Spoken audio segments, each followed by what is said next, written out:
దూత media power of news. నమస్తే, welcome to Pawan analysis. పల్లెలే దేశానికి పట్టుకొమ్మలు.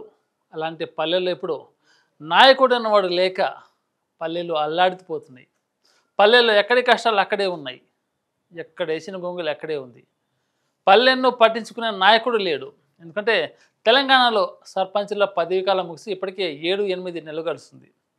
అతి త్వరలో తెలంగాణలో పంచాయతీ ఎలక్షన్ నిర్వహించాలని తెలంగాణ కాంగ్రెస్ ఆ విధంగా ముందుకెళ్తుంటే ఈసీ కూడా ప్రతిపాదన ఇచ్చింది. ఆగస్టులో ఖచ్చితంగా తెలంగాణలో స్థానిక సంస్థల ఎలక్షన్స్ ఏవైతే ఉన్నాయో, ముఖ్యంగా పంచాయతీ ఎలక్షన్స్ జరపాలని కాంగ్రెస్ ప్రభుత్వం ఆ విధంగా ముందుకెళ్తే, పంచాయతీ ఎలక్షన్స్ ఓకే, మరి పంచాయతీ ఎలక్షన్ నిలబడాల్సిన నాయకులు ఎవరు? గతంలో ఉన్న నాయకుల, డబ్బున్న నాయకుడా, కుల మండ చూసుకున్న నాయకుడా, లేకపోతే రాజకీయ నాయకుల ప్రాబల్యం ఉన్న నాయకుడా గురించి మాట్లాడుకోవాలి. మనం జాతీయ స్థాయిలో పార్టీలు బలంగా ఉండాలంటే గ్రామీణ స్థాయిలో నాయకులు పార్టీ గట్టిగా ఉండాలి. అప్పుడే జాతీయ స్థాయిలో నాయకులు గట్టిగా ఉంటారు. జాతీయ స్థాయిలోనే నాయకులు కాదు, గ్రామీణ స్థాయి పార్టీ కార్యకర్తలు, పార్టీ నాయకులు కూడా జాతీయ స్థాయిలో కీలకం. ఇవాళ పంచాయతీ ఎలక్షన్ అంశాన్ని చూసుకుంటే మనం గ్రామీణ ప్రాంతాల్లో రూపురేఖలు మారాలంటే ఖచ్చితంగా చదువుకున్న నాయకుడు, ఆ ప్రాంతం మీద అంటే ఆ పంచాయతీ పరిధిలో ఉన్న సమస్యల మీద అవగాహన ఉన్న నాయకుడు కావాలి. ముఖ్యంగా మనం గత ఎలక్షన్లు చూసుకుంటే, గత 7-8 నెలల ముందు పంచాయతీ ఎలక్షన్ చూసుకుంటే, ఎప్పుడు చూసినా కానీ పంచాయతీ ఎలక్షన్స్లో పార్టీ అండదండలు ఉన్న నాయకుడు, డబ్బు బాగా ఉన్న నాయకుడు, లేకపోతే కులం అండ చూసుకొని నిలబడే నాయకులు ఉన్నారే కానీ ఏ ఒక్క పంచాయతీ ఎలక్షన్స్ కూడా యువతకు అవకాశం ఇవ్వలేదు. మరి ఎందుకు యువత భయపడుతున్నారా, లేకపోతే పెడదారిని వెళ్తున్నారా? మన ప్రాంత సమస్యలు మనకెందుకు అనుకొని మీరు అనుకుంటున్నారా? మీ ఇల్లు బాగుండాలంటే మీరే కదా బాగు చేసుకోవాలి. అలాంటిది మీ ఇల్లు ఉన్న గ్రామాన్ని మీరే కదా అభివృద్ధి చేసుకోవాలి. ఈసారి పంచాయతీ ఎలక్షన్స్లో యువత బయటికి రావాలి. డబ్బు లేకపోయినా పర్లేదు, కులం వివక్ష చూపండి, రాజకీయ నాయకులను పక్కన పెట్టండి, స్థానికుండే యువతను మీరు మెప్పిస్తే చాలు, మీ ప్రాంత సమస్యలు మీకు క్లియర్ కట్గా తెలుస్తాయి. మీరు ఇప్పటికనగా రాకపోతే మీ సమస్యలు అలానే మిగిలిపోతాయి. ఎందుకంటే ఇప్పుడు ఎవరో ఒక నాయకులు వస్తారు, డబ్బున్నోడు కావచ్చు, పార్టీ అండదండలు ఉన్నోడు కావచ్చు, కులం వివక్ష ఉన్నోడు కావచ్చు. అలాంటి వాళ్ళు వస్తే సమాజం మీద అవగాహన లేక, ఎక్కడ ఏ సమస్య ఉంది, ఆ సమస్యను ఏ విధంగా పరిష్కరించాలి, అలాంటి నాయకుడు వస్తే మీకు వచ్చిన ఉపయోగం ఏంటిది? మీ ఊరి భవిష్యత్తును, మీ ఊరి తలరాతను మార్చాల్సింది యువతే కదా. మీరెందుకు బయటకు రావట్లేరు? వయసు అయిపోయిన వ్యక్తి రాజకీయాల్లోకి వచ్చి లేనిపోని కాలక్షేపణ చేస్తున్నాడు. తన అవసరాల కోసం రాజకీయాల్లో వస్తున్నాడు తప్ప ప్రజా సమస్యలు తీర్చడానికి ఏ ఒక్క సర్పంచ్ కాదు, ఏ ఒక్క నాయకుడు రావట్లేదు. జాతీయ స్థాయిలో పార్టీలు బలంగా ఉండాలంటే ముఖ్యంగా గ్రామీణ స్థాయిలో యువత ముందుకు రావాలి, రాజకీయాల్లోకి రావాలి. ఎప్పుడైతే మీరు గ్రామీణ స్థాయిలో బయటకు వస్తారో, మీ ప్రాంత సమస్యలు ఎప్పుడైతే మీరు తీరుస్తారో, జాతీయ స్థాయిలో కూడా మీకు పేరు ప్రఖ్యాతులు సంపాదించుకుంటారు.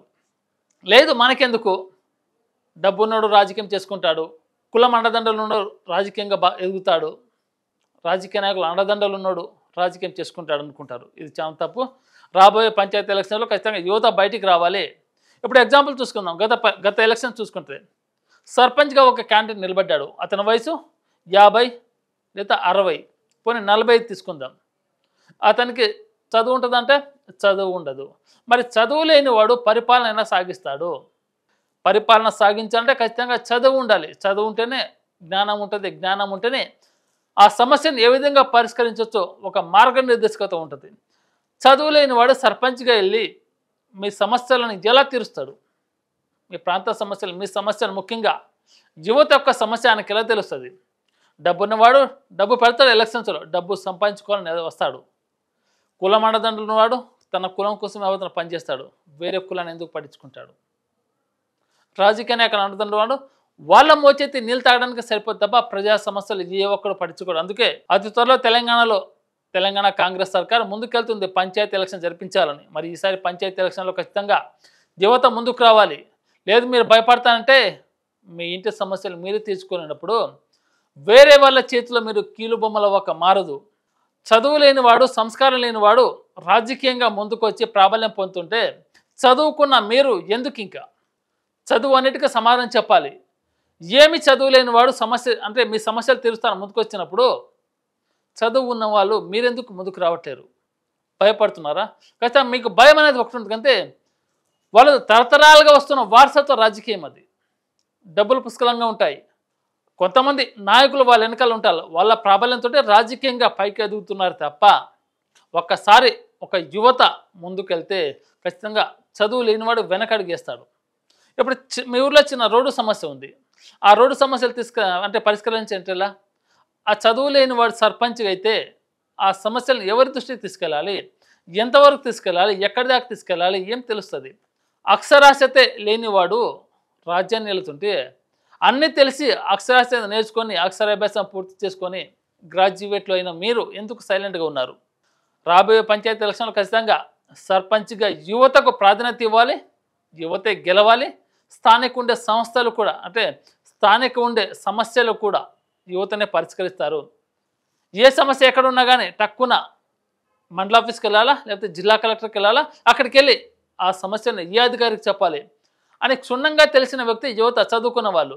ఎందుకంటే స్థానిక సమస్యల మీద అవగాహన ఉన్న ప్రతి ఒక్క యువత ప్రతి ఒక్క గ్రామీణ ప్రాంతాల్లో ఉంటారు. అలాంటి యువత ఎప్పుడు బయటికి వచ్చి స్థానికంగా ఉండే సమస్యలను పరిష్కరించకపోతే గత పరిపాలన చూసాం, ఎక్కడ వేసిన గొంగలు ఎక్కడే ఉంది. గత సర్పంచుల పరిపాలన చూసాం, వాళ్ళ యొక్క పాలన చూసాం. పంచాయతీకి ఎన్ని నిధులు వస్తున్నాయో కూడా మీకు తెలపరు. ఎందుకంటే వాళ్ళు ఎలక్షన్లో ఖర్చు పెట్టిన డబ్బులకు మూడింతలు సంపాదించుకోవడానికే సరిపోతుంది తప్ప మీ సమస్యలను ఏ ఒక్క నాయకుడు పట్టించుకోడు.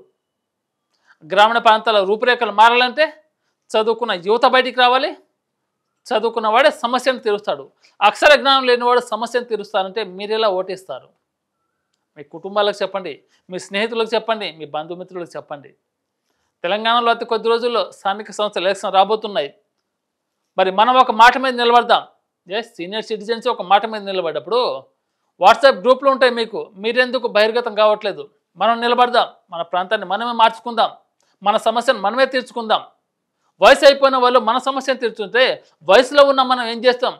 వాళ్ళ రాజకీయాన్ని చూస్తూ కాలక్షేపం చేస్తున్నాం. ఇదా మీరు చేసే రాజకీయం? ఇలా మీరు చదువుకున్న చదువుకు చేసే న్యాయం? మీరు చదువుకున్న చదువుకు న్యాయం చేయాలంటే మీరు ఉద్యోగాలు చేయాల్సిన పర్లేదు, అవసరం లేదు.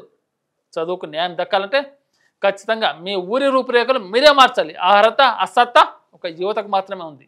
50-60 సంవత్సరాల పైబడిన వ్యక్తి రాజకీయాల్లోకి వచ్చి ఆ ఊరు రూపురేఖలు మారుస్తా అంటే ఏ విధంగా సాధ్యపడుతుంది? అది ఆ గ్రామీణ ప్రాంతంలో ఆ సమస్య ఉంది.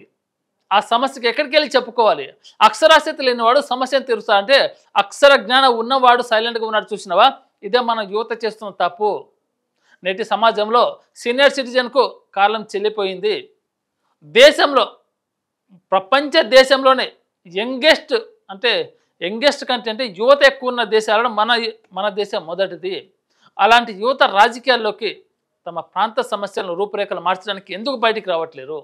మీరు బయటకు వస్తేనే కదా గతంలో సంపాదించిన వాళ్ళ విషయాలు మొత్తం కొలికి తీసేది, వాళ్ళు సంపాదించుకున్న అక్రమ సంపాదన మొత్తం బయటికి తీసేది. మీరు ఇలానే సైలెంట్గా ఉంటే వాళ్ళు దోచుకున్న సంపాదన, దాచుకున్న డబ్బంతా కాలక్షేపం కోసం వాడుకుంటారు తప్ప పంచాయతీ నుంచి ఎన్ని సొమ్ము వచ్చింది, రాష్ట్ర బడ్జెట్ నుంచి ఎంత సొమ్ము వచ్చింది, జాతీయ బడ్జెట్ అంటే కేంద్రం నుంచి ఎంత సొమ్ము వచ్చిందో పంచాయతీకి ఈ లెక్కలు ఎవ్వరికి చెప్పరు. ఎందుకంటే చదువుకున్నవాడు వస్తేనే సమస్యలు చెప్పుకోలేనప్పుడు చదువు లేనివాడు మీ పంచాయతీకి నిధులు వచ్చినాయి, ఈ పని చేశాం, ఈ పని చేయబోతున్నామని ఎలా అతనికి ఒక అవగాహన ఉంటుంది? ఏ లెక్కలు తెలియవు, ముందున్న ఊరి పేరే తెలియదు, కానీ ప్రాంతీయంగా ఉన్న సమస్యలు తీరుస్తాడట. మనం అలాంటి వ్యక్తిని మనం నమ్మి ఓటేసి అతనికి అధికారం చేతిలో పెట్టి 5 సంవత్సరాలు మన జీవితాన్ని తన గుప్పెట్లో ఉంచితే మనమెందుకు ఇక రాజకీయాల్లోకి రావు? మన సమస్యలను పరిష్కరించే నాయకుడు అతను నేమన్నప్పుడు చదువు లేని వాడిని ఒక చదువుకున్నవాడు నమ్ముతున్నాడు ఈ రోజుల్లో. అలాంటి వారికి అధికారం కట్టబెడితే గ్రామీణ ప్రాంతాల్లో రూపురేఖలు ఎలా మారుతాయి? అందుకే యువత ఒక్క విషయం ఆలోచించండి. మీరు రాబోయే రోజుల్లో తెలంగాణలో తెలంగాణ కాదు, తెలుగు రాష్ట్రాలు ఎక్కడైనా కావచ్చు, పంచాయతీ స్థానిక సంస్థల ఎలక్షన్స్ వస్తే యువత ముందుకు రావాలి. మీరు ముందుకు వచ్చినప్పుడే స్థానికంగా ఉన్న మీ సమస్యలు మీరే సాల్వ్ చేసుకోగలుగుతారు. 50-60 సంవత్సరాల పై ఉన్న నాయకుడు రాజకీయంగా చలామణి అవుతుంటే మీరేం చేస్తున్నారు? కాలక్షేపం చేస్తున్నారు వాళ్ళ రాజకీయం చూసుకొని. ఇక మీదటగా వీటికి స్వస్తి పలకండి. వయసు అయిపోయిన రాజకీయ నాయకులకు కాలం చెల్లిన బండ్లకు స్వస్తి చెప్పినట్టు 50-60 సంవత్సరాల పైబడిన నాయకుడు రాజకీయంగా ఇక్కడ నుంచే చర్మగీతం పాడాలి. ఆ విధంగా పాడాలంటే యువత రాజకీయంగా ముందుకు రావాలి. దేశానికి పట్టుకొమ్మల పల్లెలు బలంగా ఉంటేనే దేశం బాగుంటుంది. జాతీయ స్థాయిలో రాజకీయ నాయకులు బలంగా ఉండాలంటే గ్రామీణ స్థాయిలో యువత పటిష్టంగా ఉండాలి. అప్పుడే జాతీయ స్థాయిలో యువత కూడా పేరొస్తుంది. జాతీయ స్థాయిలో పార్టీలు కూడా బలంగా ఉంటాయి. మరి చూద్దాం, అతి కొద్ది రోజుల్లో తెలంగాణలో అంటే ఆగస్టులో అనుకుంటున్నారు, ఇంకా డిక్లేర్ కాలేదు. ఆ విధంగా తెలంగాణ కాంగ్రెస్ ప్రభుత్వం ప్రతిపాదనలు పంపింది. దానికి ఈసీ ఎలక్షన్ కమిషన్ కూడా ఆమోదం తెలిపింది. ఈ జూన్ నెలలోపు అంటే ఎలక్షన్కి సంబంధించిన పూర్తి అన్ని విధి విధానాలు మొత్తం కంప్లీట్ చేసుకొని ఆగస్టులోకి ఎలక్షన్స్ వెళ్ళాలని ఈసీ అయితే ప్రతిపాదించింది. ఒకవేళ ఆగస్టులో కనుక ఎలక్షన్ జరిగితే ఈ ముసలి రాజకీయానికి యువత చర్మగీతం పాడాలి. వాళ్ళ అవగాహన లేనితనం వల్ల ఎక్కడ వేసిన గొంగులు పల్లెటూరులో అక్కడే ఉంది. మరి వాళ్ళకి స్వస్తి పలకకపోతే మనకు స్థానికంగా ఉన్న సమస్యలు అలానే మిగిలిపోతాయి. వయసు అయిపోయిన వాడు సంపాదించుకోవాలని చూస్తాడు, ఆర్థికంగా ఎదగడానికి చూస్తాడు తప్ప స్థానిక ఉండే సమస్యలను మాత్రం పట్టించుకోడు. ఇవన్నీ తీరాలంటే, గ్రామీణ ప్రాంతాల రూపురేఖలు మారాలంటే, గ్రామీణ ప్రాంతాల సమస్యలు తీరాలంటే యువత పైకి రావాలి. చదువుకున్న యువత ముందుకొచ్చి రాజకీయంగా తన పేరును దేశీయ స్థాయి అంటే జాతీయ స్థాయిలో సంపాదించుకోవాలంటే ఖచ్చితంగా అవగాహన ఉన్న యువత, చదువుకున్న యువత స్థానిక ఉండే పంచాయతీ ఎలక్షన్స్ రావాలి. మీ ఊరి రూపురేఖల్ని మీరే మార్చుకోవాలి.